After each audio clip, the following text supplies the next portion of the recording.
joke for the opening to this movie.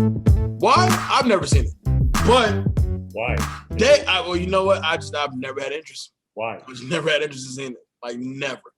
But You have. So you'll be leading off the show today. But what's up, everybody?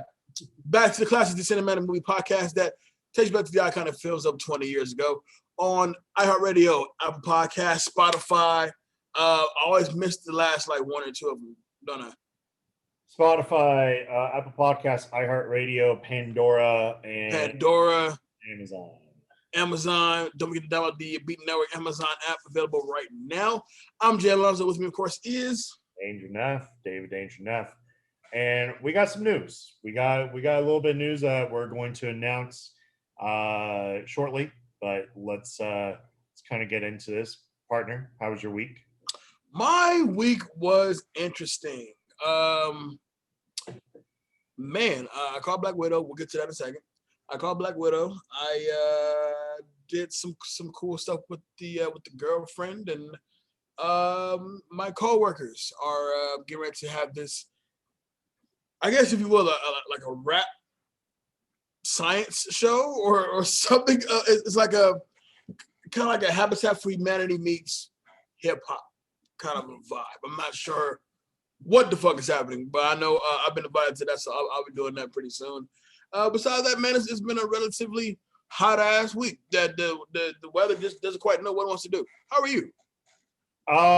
Yeah, that weather's been a little weird. For sure. Like, first of all, it was like scorching hot, and then today when I came home, it wasn't even 100 degrees outside. I was like, this is nice. Why isn't this happening all the time? How am I? You know what? It's been a long time since I felt this good. I'm going to say it that way. I had a really, really good week of working out where I dropped some much needed weight off of me, quite literally. Thank you. You look healthy. You look happy. I am healthy and happy. I'm in this like kind of confidence, bubble going on. And I gotta be honest, guys, like for the last 3 years or so, I haven't really been as confident as I could have been. Not saying that I've gone through a whole bunch of struggles. I have gone through struggles, but holding down the fort, kind of doing all sorts of things. It felt good to finally like kind of kick myself in the ass a little bit and say, hey man, like now's the time to really start pushing yourself. Now's the time to really start moving forward. I also caught Black Widow, which let's go ahead and discuss that because this is something. All right. How can I explain Black Widow? Do I think it's a bad movie? I feel like it's a movie that would have been best released 2 to 3 years ago, really 3 years ago, because it would have kind of been in that little bubble area where you could have gotten the background. It probably would have felt more impactful with exactly what happened. Halfway through the movie, you got to ask yourself who the villain really is in this movie. Like they talked about the villain.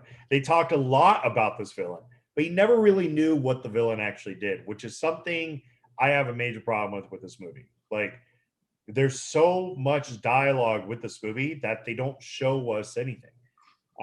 They don't show us anything. And even the action sequences, like there's some dark topics they hit on with this, and some of the dark humor really got me. But I think at the end of the day, like the action sequences are fine. The two villains that they had, the first one being Taskmaster, which I'll get into here in a second, and the second one being Dreykov. Dreykov was like, he's a Bond villain. He was straight up a Bond villain. Like from the monologuing to there's certain things you can't do with me because you can smell me or something like that. And I always want and it's funny because Screen Rant actually came back. They're like, why don't they just go across the room and shoot you? Like, can they still spell you from there? Would that still affect you? So I don't know. I thought that was kind of okay. Right? Like that's a major like logic issue there. The other problem that I had obviously was it's not so much I had a problem with Taskmaster. The abilities were cool. It's a really, really unique thing.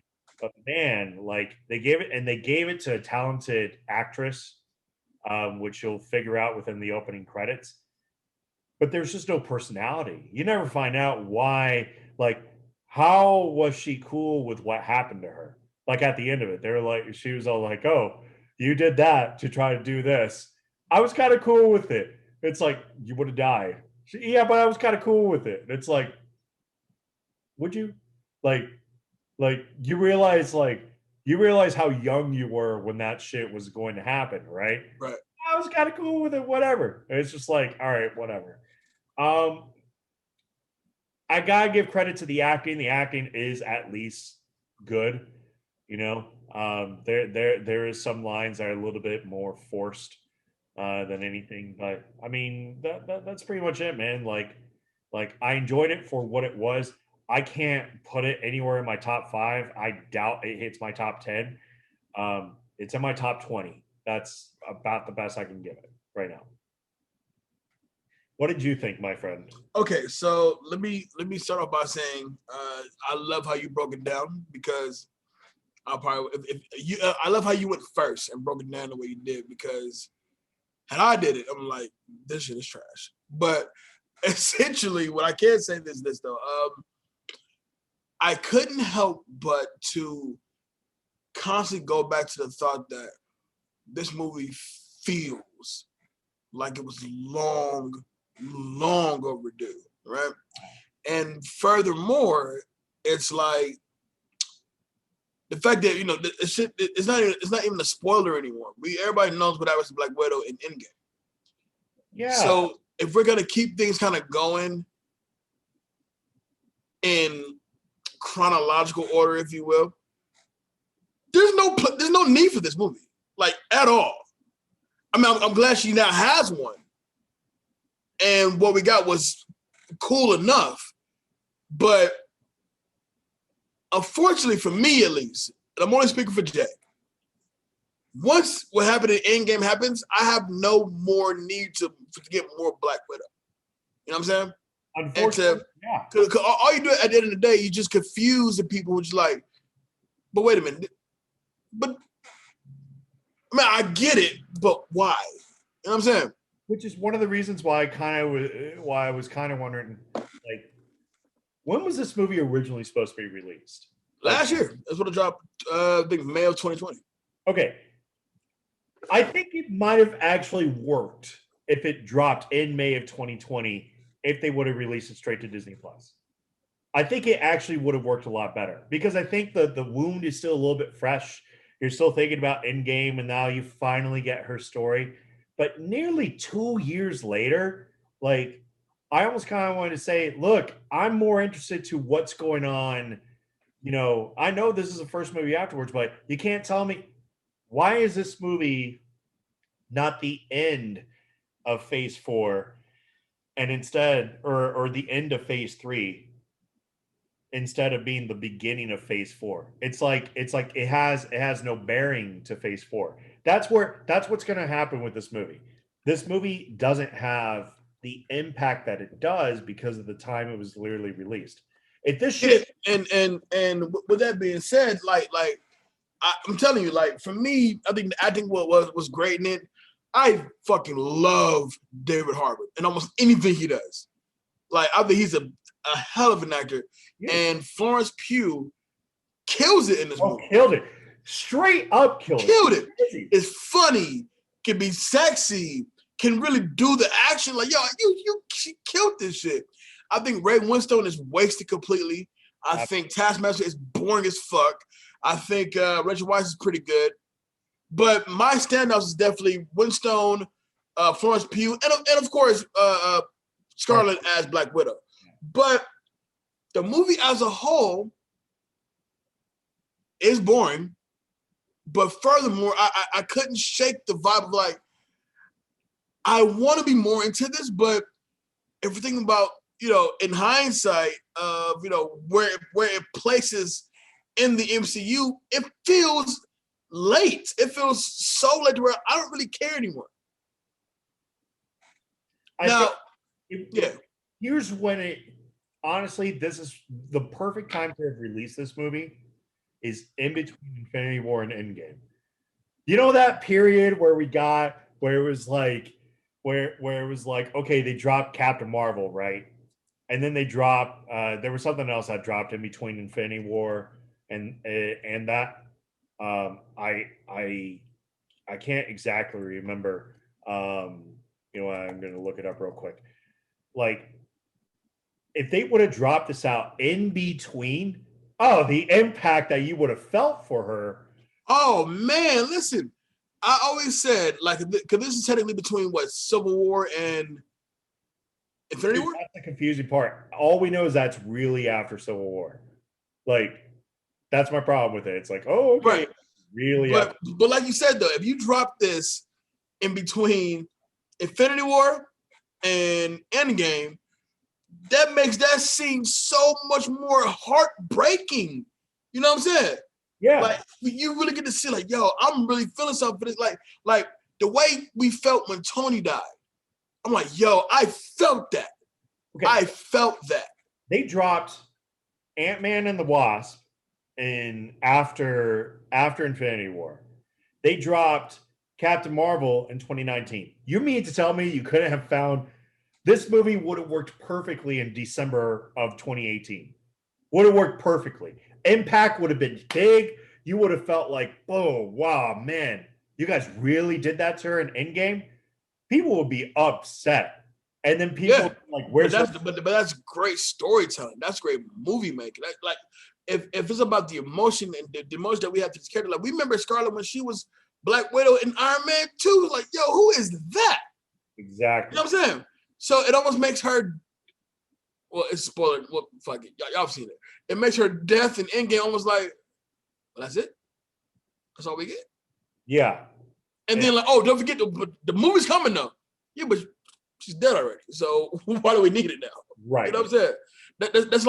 That's like giving us a Tony Stark uh, prequel before he became Iron Man. Like No, we already know. we know it already. But you know when he was 12 though, I don't fucking care. Like, you know what I'm Same saying? thing with Thanos. That'd be the same thing if you did a prequel with Thanos, thinking that like we're gonna learn something new here. We didn't. We didn't learn anything new about the character. I could care less personally. You know what I'm saying? So while I enjoyed it, I'm not gonna lie, I enjoyed it, but I couldn't get past the fact it just felt really outdated. Like Yeah. even David Harbour as I forgot the name of his character, but the way he carries himself, it feels like this feels old. This feels really. It feels like they shot this movie like 5 years ago. It really, yeah, And just put it up. it does. All right, we're gonna transition real quick. Wait, what's your score? I probably I'd probably give it a 7 out of 10, like a 7.0 out of 10. Like, I actually can't go higher than a 7.0. Like, I can't say 7.5. This is like, I don't want to say it's not a 6. Like, it's not just an okay movie. It's good enough to watch once, and if it ever comes on again, you probably want to watch it. But that's about it. Like, I'm not going to go super way out of my way to be like, oh man, you know what Marvel You movie? gotta watch Black Widow. No, you don't. I mean, if you want to, go ahead, but you don't have to watch it. But I'm with you. I'm gonna go down one notch. I'm gonna say 6.0. Okay. And the 6.0 comes from the fact that we got something that we've wanted. I'm not gonna lie, I've won a Black Widow movie, but in timely when it was supposed to be a Black Widow movie. Now it just feels like it's really, really outdated. Like I don't really see the point of doing it now. And it's getting rave reviews, and the movie made a killing at the box office. So it's like it's good to see what it's doing for our success wise. But as far as what we got, is like I'm glad we got it. I probably don't need to go back to it again. Let's get into another topic. This is this isn't movie news. This is beat news. And for those of you who haven't been following, we dropped some news earlier about a little tournament that a 4-man tournament that I was invited to, but a 4-man tournament that Well, we're in a format tournament. We're starting off with 4. that is in between Lopes, Jay, obviously, Kev, and Duvall, doing a 20 for 20 and we got the results of the first matchup, which was between Los and Jay. And not gonna lie, guys, there's some hurt feelings from this one. Unfortunately, Los won, loser. All right, And all right, so so, for so, the fans so, of so 20 for first and 20, foremost, what exactly was this particular version of 20 for 20? Like we brought okay, it so back. we Part of the brought reason it back why we as jumped well, into good thing. popular demand. We brought it back. However, we did it from a different perspective now. Instead of doing just simply just this blob versus this blob 20 songs, now we're making more of like a league, if you will. So now it's 4 rounds of 5 songs, a free for all, if you will. For example, me and Los, we went last Saturday, and shout out to everybody who watched and voted for that last Saturday. We definitely appreciate it. We were first time doing it on YouTube. We would have normally did it on Facebook Live, but Facebook be on some whole shit for a lot of times. So we got off Facebook, now we're on YouTube. And this time it's all based, it's all a game of chance. So we spin the wheel that Los created, and the first category would be your producer battle. We have a long list of producers that you can choose from, or correction, that the wheel could choose for you. And then after that, you have your rapper battle. Any rapper, 5 songs, so that rapper against that same rapper. His catalog, his or her catalog against his or her catalog. Period. Then you have your R&B round, which is any R&B singer, you put their catalog against themselves for 5 songs. And then finally, there's the wild card, which is for me and Los, it was Dirty South music, Dirty South hip hop. For Kevin Duval this weekend, it's going to be songs about money. So it gives you an opportunity to really like dig in to see what you can create as far as a proper list of music, and the people who vote on it, and the winner of those goes on to the next thing. So let's kick it off like this with the 4-man thing. Me and Los, we went at it, and ours was our producer was Hit Boy, our R&B singer was Frank Ocean, our rapper was Ice Cube, and our wild card was Dirty South music. And I did in fact lose because the point of it all is if you have Ice Cube versus Ice Cube, it's all about who plays the hot record, but who plays it first. So essentially, you play that record, and your opponent wants to play that record. However, you played it before you could. Now you got to think about what you're gonna play now, and hope the record that you play goes over well with the viewers. So it's super fun, dude. It's mad fun. I can't wait to get you on there.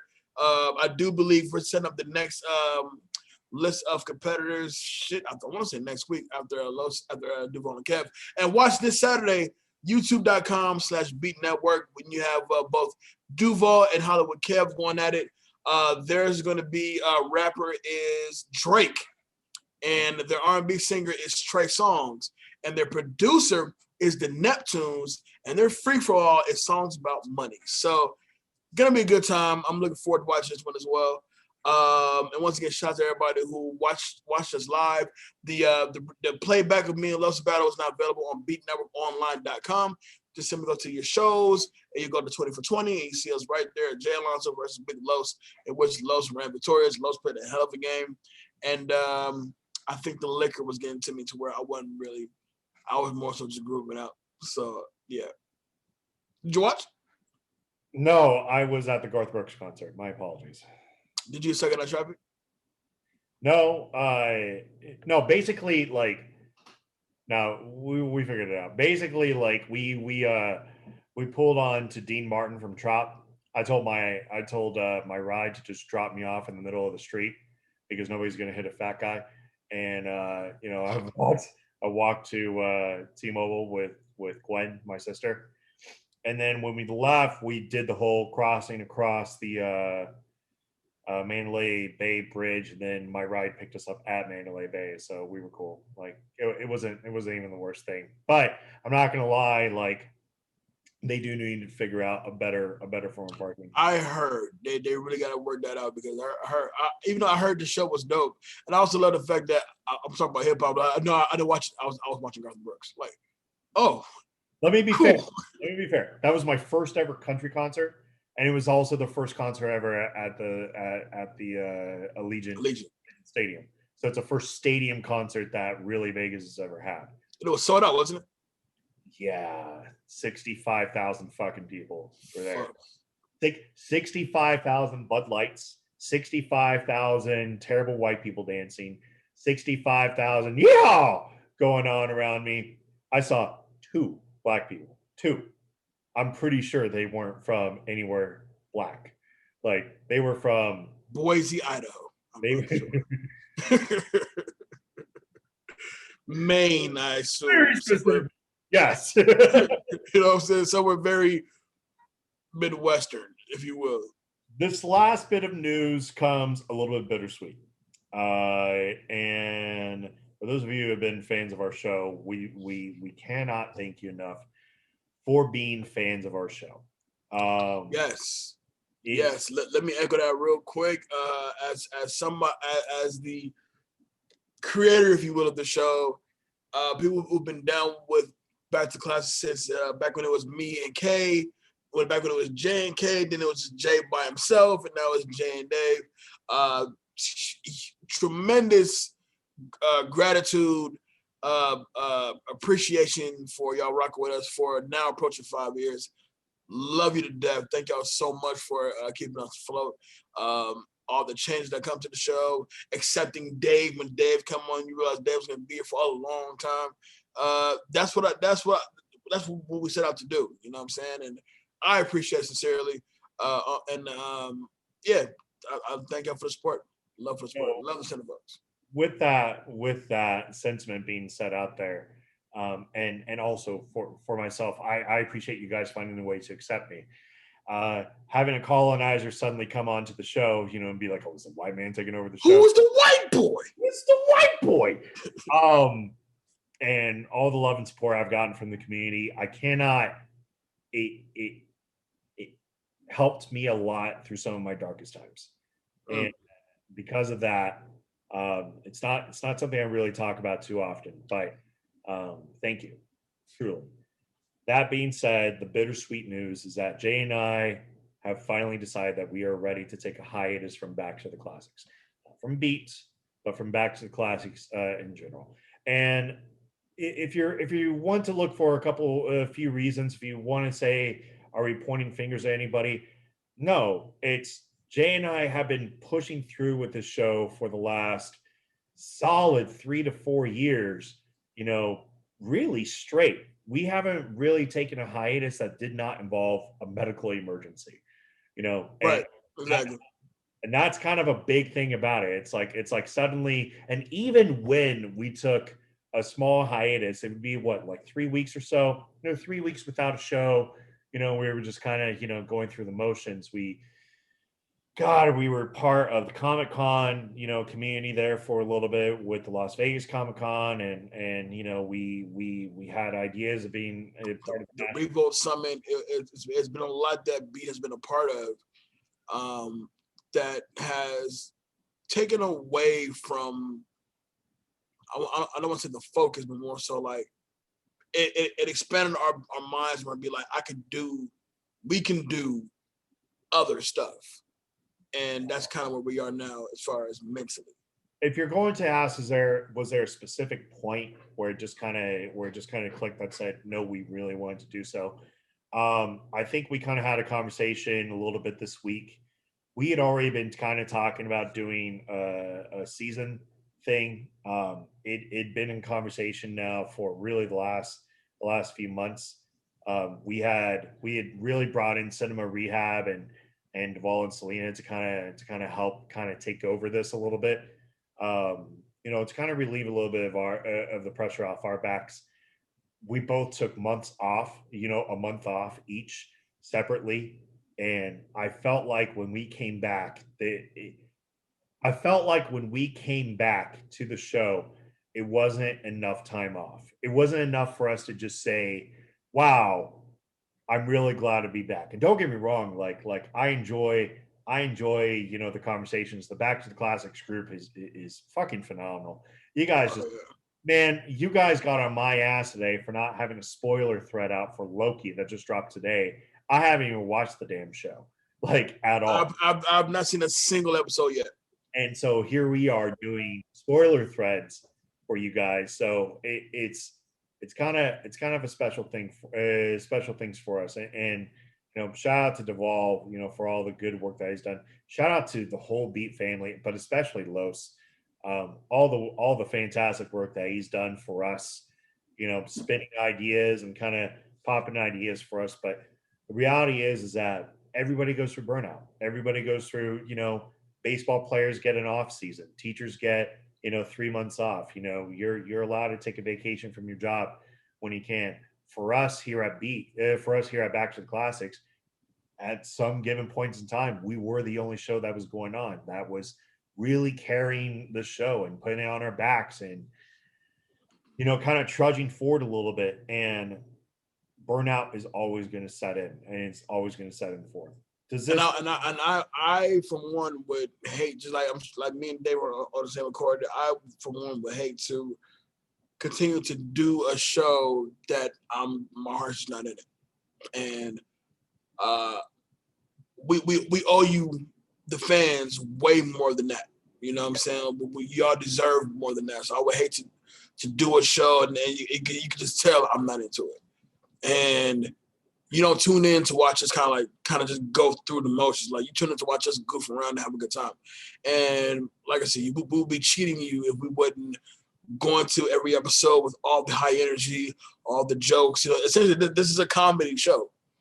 But it's one of those things to where even though burnout is definitely happening, but it's more so like this is a better way for us to strengthen our tools in regards to being podcast personalities, not just Back to the Classics host. You know what I'm saying? So you guys time off to truly get a breather in, take some trips, see some people, meet some people, develop what could be the next thing that we'll do.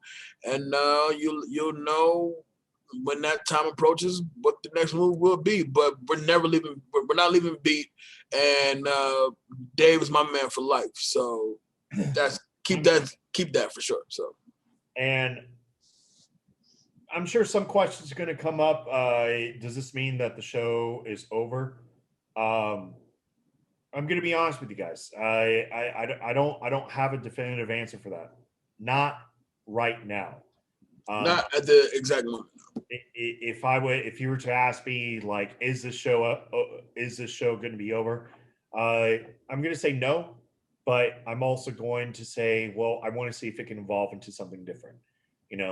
Is it time to start implementing different things? Is it time to kind of really reformat the show and reshape it into a kind of a different idea, which could very well be what the transition looks like. Look, the bottom line is that you either adapt or you die. And a lot of people kind of refuse to see that because they're afraid of change. But I think that's something that I'm thankful for Jay, and I'm thankful to Los and the rest of the Beat family to kind of come out and say we've always given each other the ability to adapt.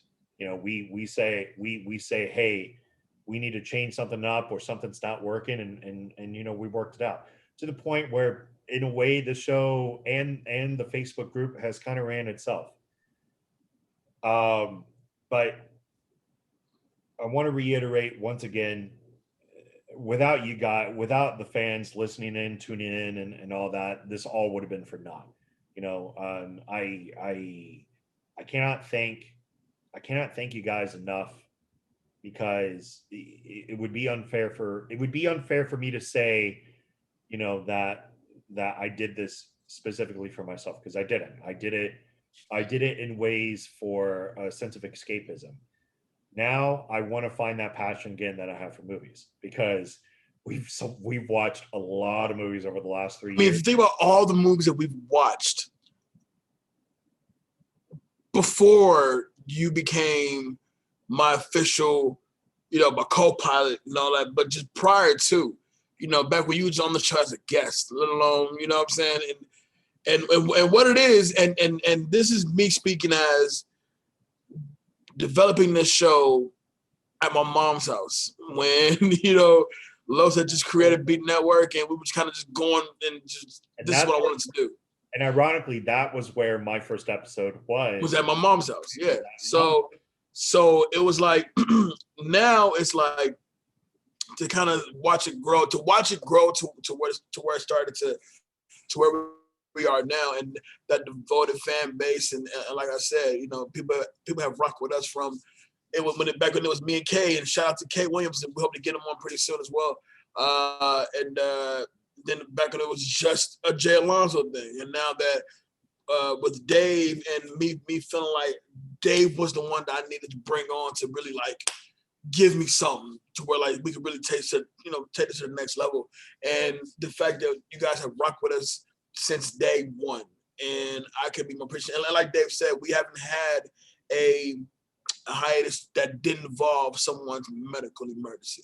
And even for me, and then once again, this is my own personal self talking, me going through all my medical problems and my health issues, and you guys have never left me to kind of fight this battle on my own. And even now, I'm still very much going through my medical issues, but at the same time, I'm in a much better space, both mentally, physically, and health-wise, to where I'm going to be all right. You know what I'm saying? And I can continue to fight every day.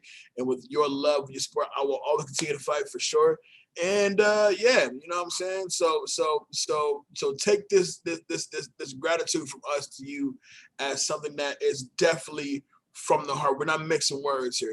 Without the center folks, there'd be no Back to the Classics. There wouldn't be a Jim Lawson or a Dave Neff. It's just movie lovers unite for something that will just last for a long time. Like one of my most favorite episodes now is Booty Tank, and that was like 2 weeks ago, and I had a blast with that. So it's one of those things where, can we say the show's ending? We can't say that with a straight face right now. But will we be around? You fucking right, we'll be around no matter what. So that's where we are with it. That's where we're at. That being said, thank you guys once again. Let's get into today's movie. So today's movie is a little different. Now, y'all know I rarely do this, but I have not seen this movie. Nor do I really want to, but they were like, bro, you gotta watch it, bro. I'm like, all right, well, whatever. So I didn't watch it. I didn't have the time to watch it. Hence the reason why we made the announcement today. I've had the chance to watch the movie yet, but this is a Dave-led thing today because he's gonna go right into it. How he just loves this movie, and we're taking it back to. I love this movie. Love with like 10 O's. We're taking it back to 2001 with Legally Blonde. Original release date July 13th. Shares opening week. Sorry, July 13th, 2001. Shares opening weekend with Made and The Score. Two movies I love. I love Made.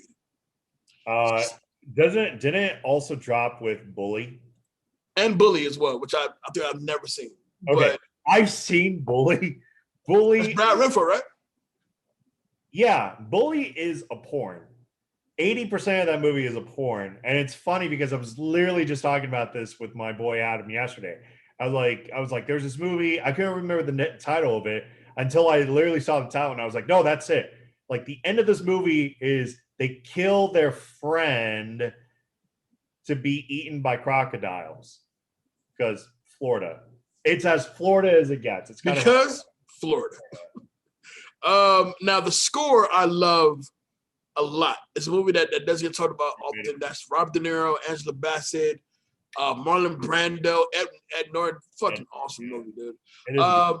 Production budget $18 million with a box office total of $141.8 million. That shit makes some money. 70% on Rotten Tomatoes. Dave, you kick it off, man. Was that fair? Actually, yeah. This movie actually ironically kind of holds up well.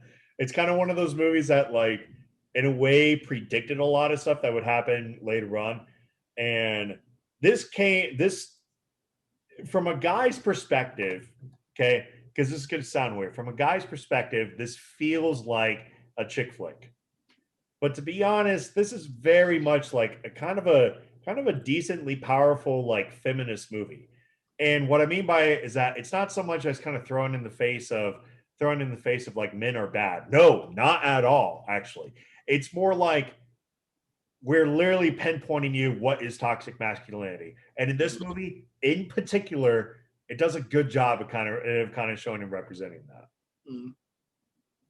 Well, look, I remember when this movie came out.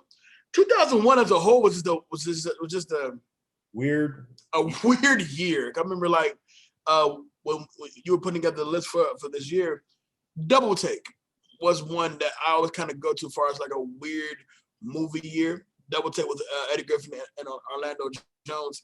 Not a good movie, not even close to being a good movie, but it represented a time much like Legally Blonde. I remember like Legally Blonde feels like 2001. Yeah, It feels like the beginning of the 2000s. It still does, but it still also kind of holds up. So, unfortunately, because Jay didn't watch it, I'm going to kind of run through this as fast as I possibly can, and it's decent. It's a decent enough flick for you guys to check out. So here we go, Legally Blonde. Let's do this. So Dave's take on Legally Blonde. Let's do it. Elle Woods, played by Reese Witherspoon. Now, Reese was already well on her way to becoming a superstar. Like, she was on her way to, like, she had the movie Fear. That was excellent. With Mark Wahlberg as the big creep. Let me in the fucking house.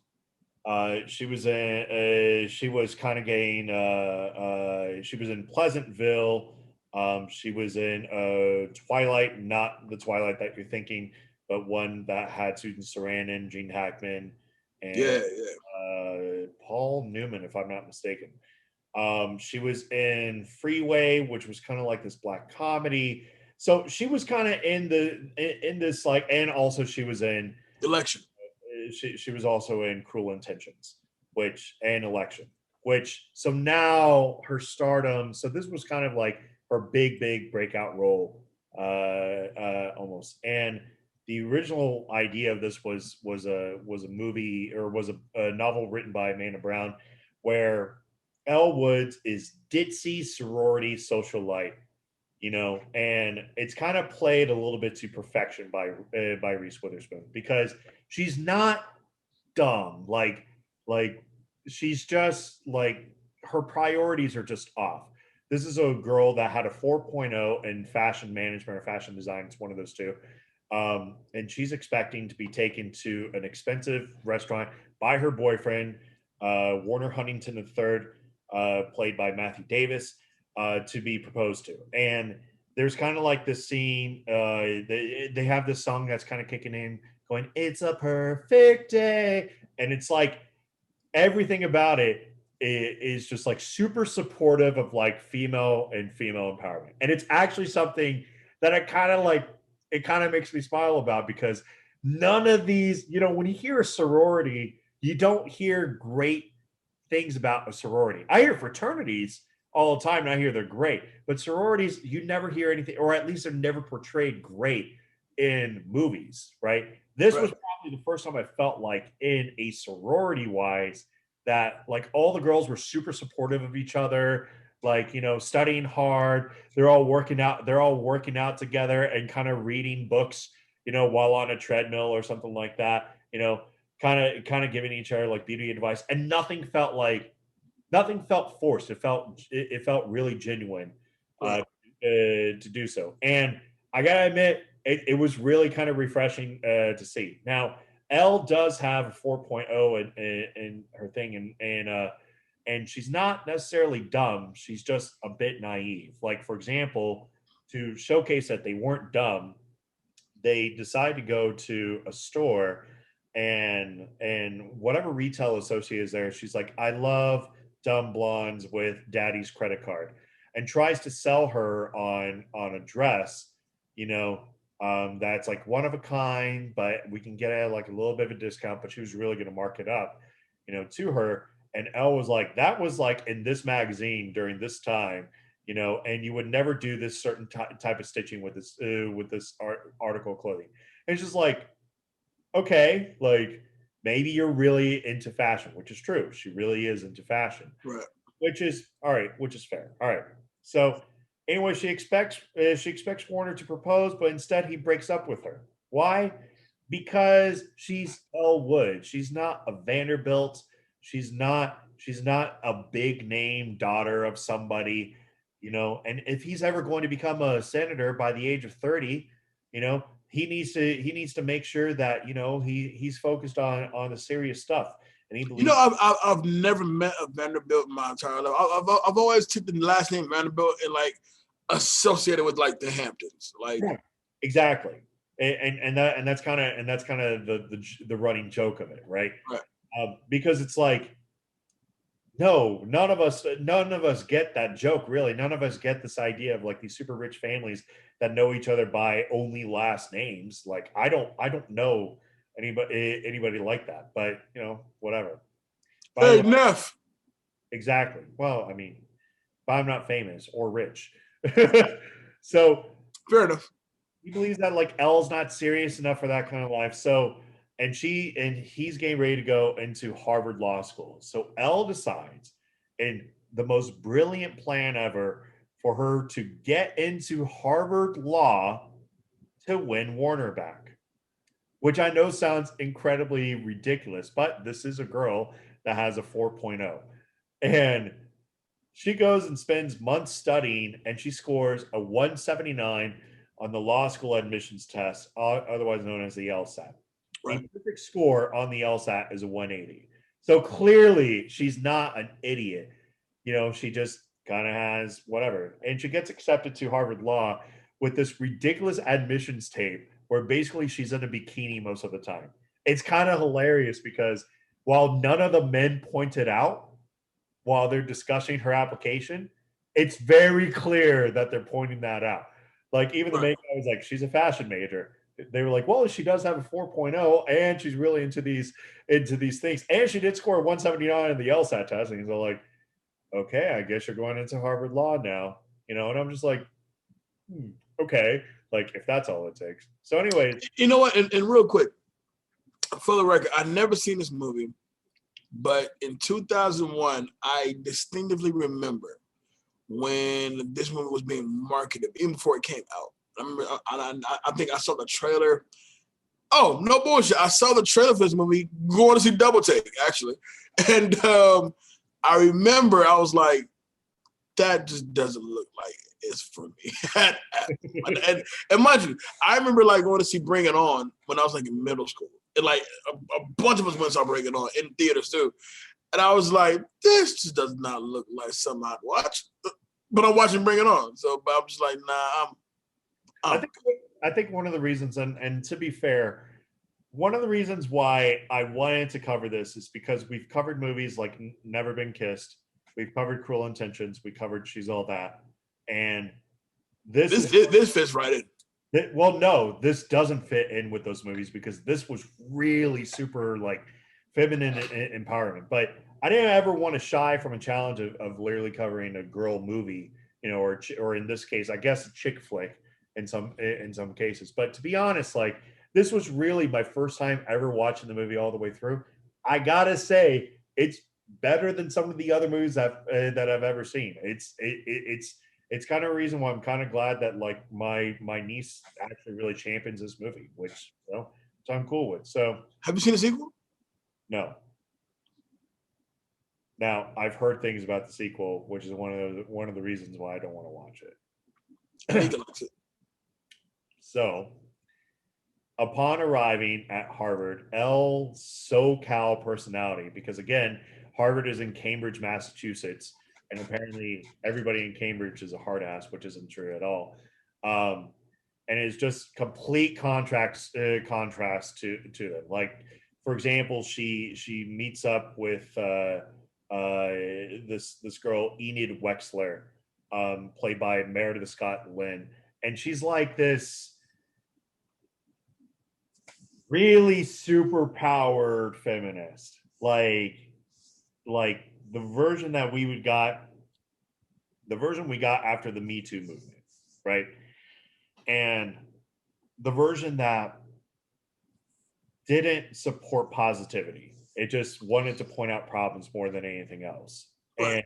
And it's just like everything about her to Elle is like this super bubbly personality that, you know, everybody's attracted to because she's a magnet. No, with her, it didn't matter. So eventually eventually Elle encounters Warner, but discovers that he is engaged to his old girlfriend, Vivian Kensington, Sounds like a Hamptons name. who's played by Vivian Kensington of the Hampton Kensingtons, heir to the Kensington Bubble Farm or some shit like that. right.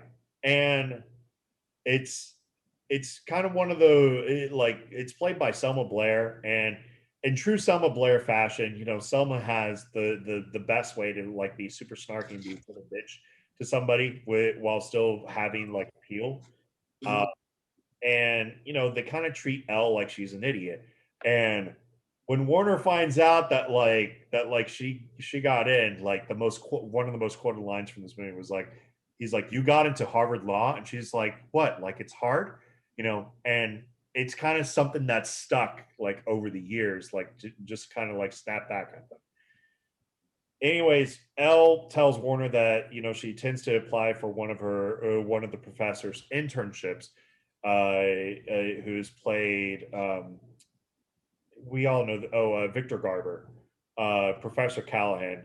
Victor Garber, you guys would know him from, well, you guys would definitely know him if I ever showed you a picture of him. He was in movies like Sweeney Todd, the Barber of Fleet Street. He was in Sleepless in Seattle, First Wives Club. He was. Oh man, Victor Garber's list goes long. He was okay. Like, if you really want a prominent role with him, the guy who created the actor who played the guy who created Titanic, you know, Mr. Andrews or whatever his name is. That's Victor Garber. You can't miss him. You know him. Anyways, Garber is interested into kind of figuring out what she's all about, and Elle's kind of realizing that her trying to get with Warner is becoming a waste of her time. Meanwhile, Elle has also made an acquaintance with Jennifer Coolidge playing Paulette Bonafonte, and there's something really likable about Coolidge in this. She's kind of like, she is the high school dropout mom of the 90s, right? Like, but she's not a mom, but she pretty much is. And stuff like like she's trying to get like her dog back in custody, and like she's like super supportive of Elle, and she kind of has this thing for this UPS guy played by Bruce Thomas. There's something like adorably middle-aged about her that you just can't help but just really enjoy afterwards. And Jennifer Coolidge, like we said in our last show, is just a phenomenal actress. Like, she is legitimately a very, very funny person. Anyways, when they finally get to this idea of Professor Callahan's internship, he decides to take on some first-year interns to help out with this high-profile case. And this case is a case regarding a murder, with the instructor being Brooke Wyndham, who is one of Elle's role models and is part of Delta Nu, which is the sorority that is put together. And Brooke Wyndham is played by no other than Ali Larter, who claims that she really, really loves her husband, her much older husband. And so everybody was thinking that's kind of like a gold digger case. But Elle, championing her beliefs, really believes that, she's telling the truth. And she finally figures out like the reason why she has an alibi, but why she's not sharing her alibi is because it would ruin her reputation. She got liposuction. That's exactly why it happened. And Elle promises not to disclose. Because of this, Vivian does gain new respect for Elle, and even reveals that Warner couldn't even get into Harvard without the father's help.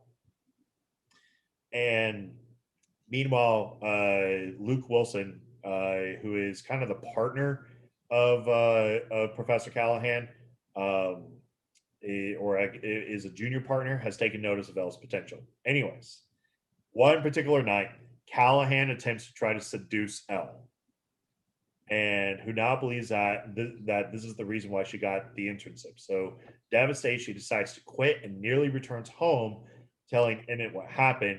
And when Emmett explains how Callahan's behavior caused Elle to quit her internship, Brooke fires Callahan and replaces him with Elle under the guidance of Emmett, as she's only a law student. And they cite a Massachusetts Supreme Court ruling that law students may represent clients as long as they do so under the supervision of a licensed attorney. Right. Elle kind of begins this cross-examination, and mind you, there was earlier cross-examination of like of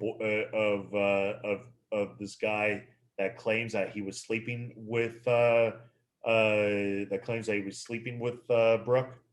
but come to find out, the guy is gay. Like, and he shows that this guy is gay because he's like, straight guys don't know fashion, and this guy literally just told me what kind of shoes I'm wearing, right? Like, and I'm like, that's pretty fair. I don't know fashion. I wouldn't have been able to tell you where you got. I know what looks good on me, but I wouldn't be able to tell you who are you wearing. You know, just like you wouldn't be able to tell me who I'm wearing. Right. Polo? It is not polo. No, it's not polo. All right, I'll give up. Go ahead. All right, good. I'm glad you got that wrong. Polo? So Elle begins to cross-examine Brooke's stepdaughter, Chutney, at the trial. And Chutney is played by Linda Cardellini, which is weird. It's a super young Linda Cardellini also.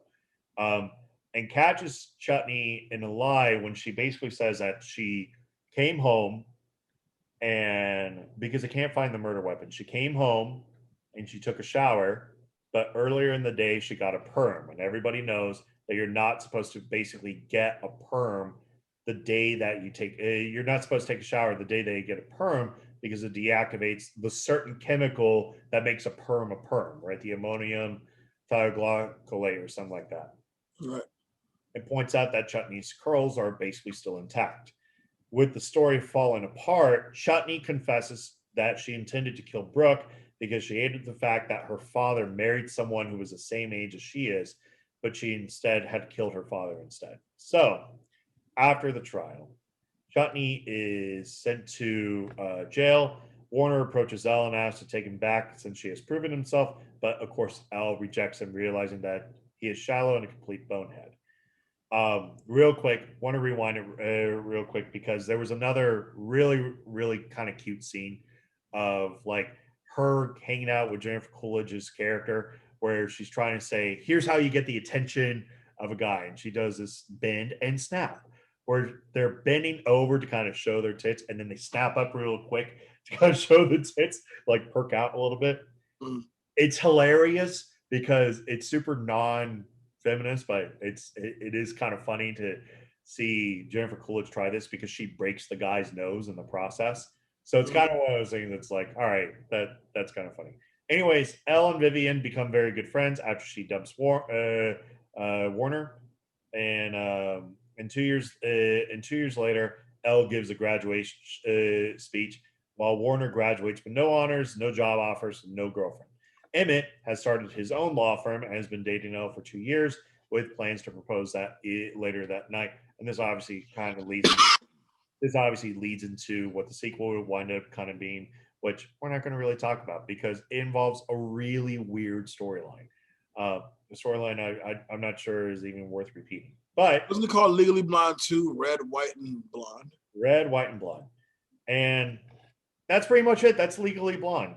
Overall, you can't really like knock the movie because it's one of those things that it's one of those things where the script could have been absolutely raunchier, but instead it's pulled back enough to kind of say, you know what, this is kind of what feminism should be about. There's a sense of equality that should be there. Men shouldn't really absolutely be pigs and try to use their position and power to do things to women that, you know, men shouldn't Bill Cosby themselves, basically, you know, or Harvey Weinstein themselves. You know, it's kind of the best way I could kind of say that's that. a hell of a comparison. They're both the same in my eyes, you know, just one of them got off on a technicality, you know. All right, whatever. On the best technicality. On the best technicality you can ever walk away like, whoa, really? And as a black dude, it's like you just admitted to the shit and you still walk. That's insane to me. But cool. It is insane. It's absolutely insane. But I wasn't driving drunk, and I still had to go to. Nah, I'm good. Whatever. And to be fair, like this is kind of one of those movies that from the female perspective, is always going to be a timeless classic. I think from a male perspective, you can definitely take more positives and negatives away from this movie. Right. So yeah, I guess I'll do some takeaways real quick. That guy award. Well, let me bring you in. Who's gonna get that guy award? I'm gonna give it to Emmett. Luke Wilson doesn't have a lot to do in this movie, but it's enough in this movie to kind of say. It's it's good that you're the supportive friend. And to kind of be there and have a little bit of faith in Elle. So yeah, I'll give it to Luke. Who's gonna get that chick award? Very easily, Reese Witherspoon. This movie does not work without Witherspoon's performance in this. She is bubbly and cute and adorable and hot when she needs to be. She's also can find ways to be sophisticatedly smart. This is about a woman that really discovers herself and realizes that she don't need no man. No, but seriously, it's not about that she don't need no man. It's more like she discovers something that she found herself to be passionate about, and found a way to still be accepting of the world that's kind of around her as well. She is in love with Luke Wilson's character at the end of this movie. Even though they never show them be romantically involved, there was always kind of hints of like where it could have possibly. You clearly see it, yeah. Yeah, it's kind of there. Who's gonna get that full award? Well, this is a tough one because you really have two. It's either going to be Callahan or it's going to be Warner. But at the end of the day, it's going to be Warner for me. And the reason why is because he is the epitome of a tool. Like he is if you look up the word tool and it says noun, Warner's picture would just be right there. And I don't know, like I'm not saying that it wasn't well acted. It was perfectly fine acted, but at the same time, it's written as such a forgettable character that you want him to lose regardless. And when you kind of see what happens to him towards the end, well, nothing bad happens to him at the end of it. You're just kind of like, yeah, no, you kind of deserve that. Cut that up. This movie's actually kind of tight. It's 96 minutes long, so it's not necessarily too long. I probably would cut down on the opening intro or the admissions tape, because the admissions tape is probably close to 2 minutes long. The opening intro is also close to 2 minutes long. And it's one of those things that I always believe that an intro should just be shortened just a little bit. Like, we get the point. A whole lot of you made this movie. Thank you so much. But I don't need a 2 to 3 minute song with, you showing me everything. Like, I got the point of the sorority within a minute of you showing me everything. Or the same thing with the admissions tape. Yeah, how many times are you going to put Reese Witherspoon into a bikini? Like, I don't. That's great. Thank you. But I don't need it for 2 minutes. Does it hold up? I think so. I don't know if it's going to hold up 10 years from now, but I think it's one of those movies that is perfectly acceptable to kind of throw out today. And finally, iconic scene. Iconic scene. It's going to be it's really going to be the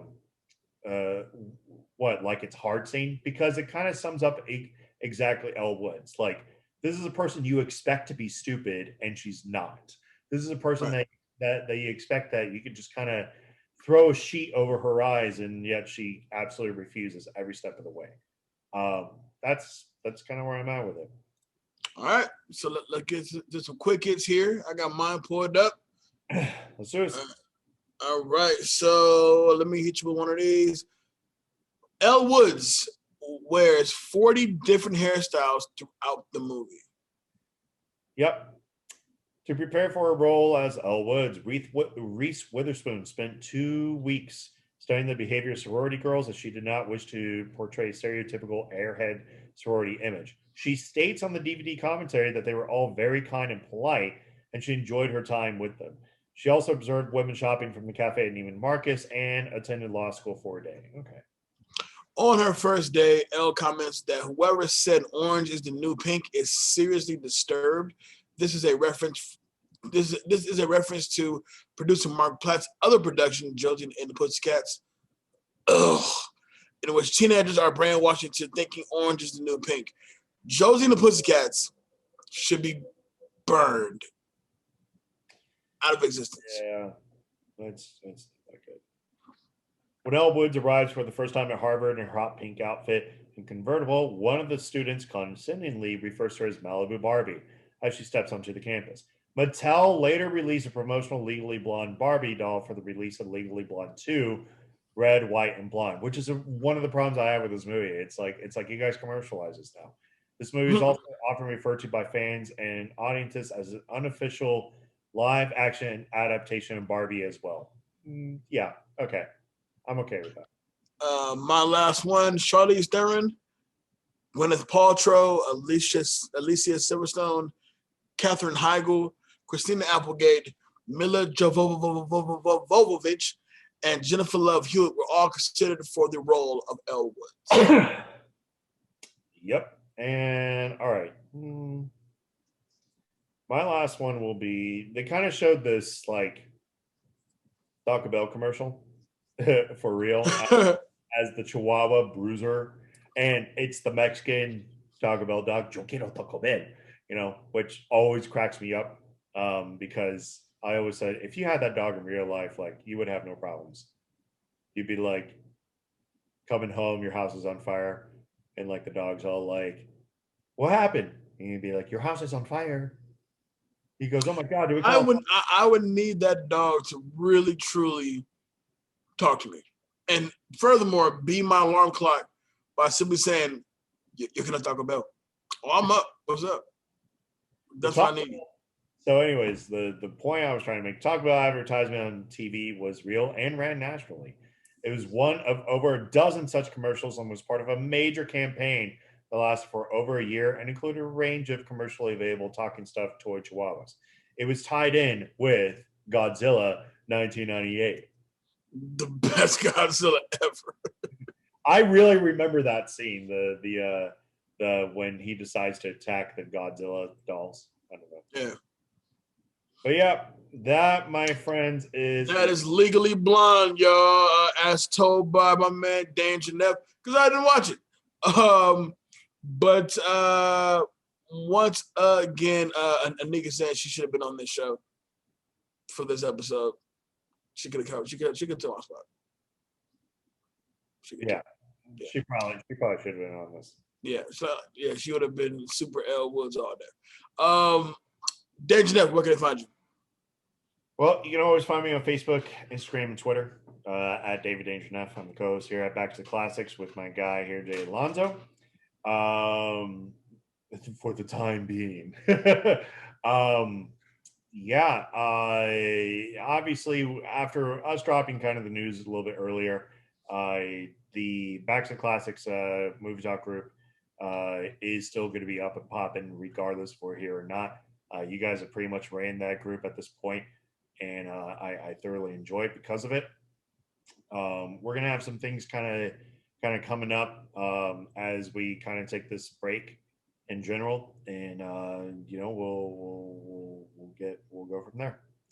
So yeah, my guy Jay Alonzo, where can these people find you?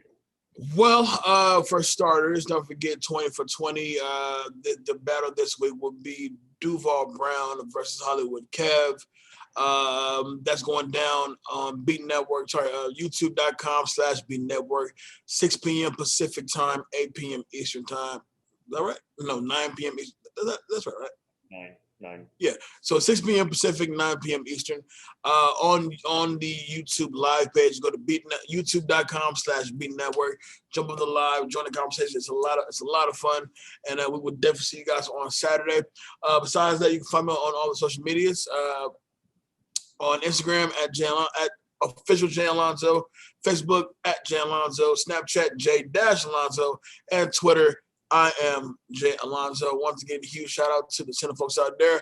I would hope we didn't break your spirit by announcing what we announced, but at the same time, just realize that what we are announcing can better ourselves as podcast personalities to give you more content down the road and continue to rock with us like we always have you guys do, like you've always been doing, and we appreciate it sincerely.